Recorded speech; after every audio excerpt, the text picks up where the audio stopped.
कैसे हुई लाल बहादुर शास्त्री जी की मृत्यु, हत्या थी या फिर हार्ट अटैक जानेंगे।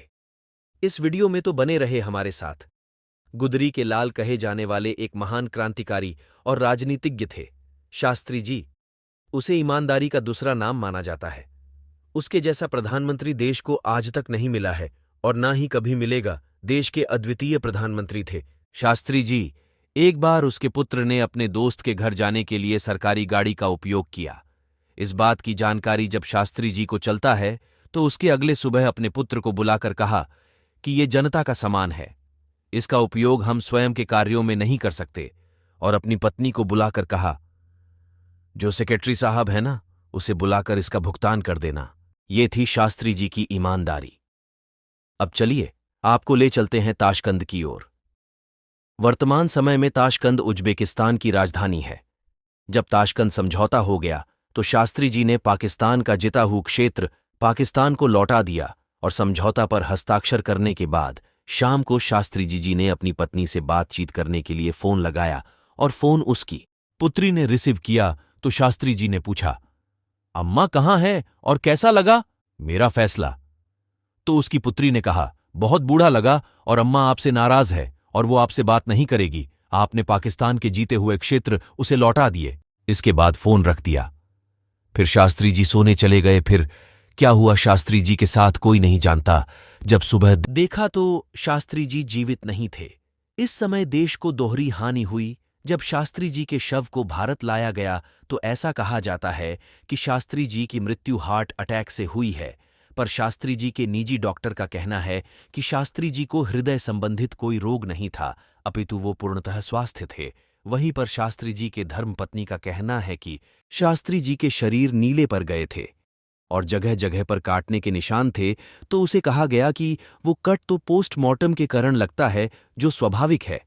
पर तत्कालिक मीडिया और प्रेस का कहना है कि शास्त्री जी का पोस्टमार्टम नहीं हुआ था। तो ऐसे में ये सवाल आता है कि देश के प्रधानमंत्री का पोस्टमार्टम क्यों नहीं हुआ। जिस समय शास्त्री जी की मृत्यु या हत्या हुई थी उस समय शास्त्री जी के पास दो व्यक्ति थे। उसे पास एक शास्त्री जी का नौकर और दूसरा शास्त्री जी के साथ गए।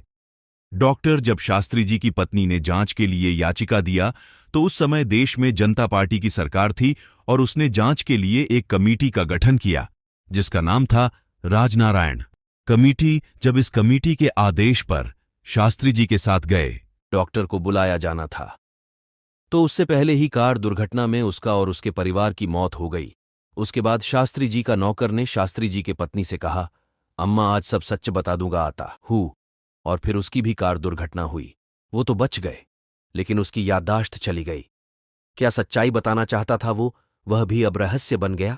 कुछ खबरों के मुताबिक इसमें CIA का हाथ था। CIA अमेरिका का खुफिया एजेंसी है और अमेरिका चाहता था कि एशिया में अशांति फैले और रूस का प्रभुत्व समाप्त हो जाए, क्योंकि ताशकंद समझौता रूस की ही अध्यक्षता में हो रही थी। तो वही कुछ खबरों ने हार्ट अटैक को ही सही माना है, क्योंकि उसका कहना है कि जब शास्त्री जी अपनी पुत्री से बात किया तो उसने कहा कि देशवासियों में उसके प्रति घृणा उत्पन्न हो गई और सैनिक भी उससे घृणा कर रहे हैं। इस स्थिति में मानसिक उथल पुथल होने लगी और हो सकता है कि इस दौरान हार्ट अटैक आया हो और सही समय पर इलाज नहीं मिल पाने के कारण उसकी मृत्यु हो गई है। पर यहां पर एक बात और है जो दूसरी ओर इशारा करता है। पहला ये कि जहां शास्त्री जी रुके थे उस जगह पर प्रत्येक कमरे में घंटी लगी थी, ताकि जरूरत पड़ने पर घंटी बजाकर किसी को बाहर से बुलाया जा सकता था। लेकिन जिस कमरे में शास्त्री जी थे उस कमरे में घंटी नहीं लगी थी। और एक बात की, जो रसोइया रोज शास्त्री जी का खाना बनाता था वह उस दिन नहीं बनाया, उसके जगह पर कोई दूसरा व्यक्ति खाना बनाया। ऐसे में ये सवाल उठता है कि क्या खाना में कुछ मिलाया गया या फिर वह बस एक इस्तीफाक था। अपनी राय जरूर कमेंट करे। जय हिंद।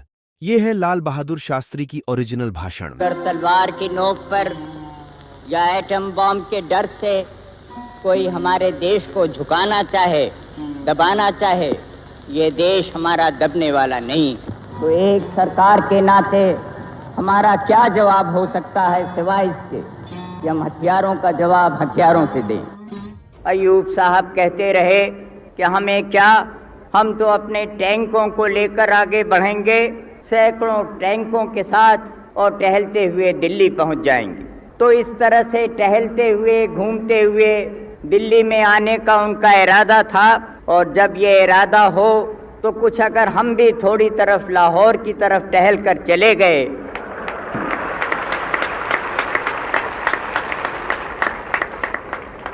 तो मैं समझता हूँ कि मैंने या हम लोगों ने कोई गलत बात तो ऐसी नहीं की। जय हिंद।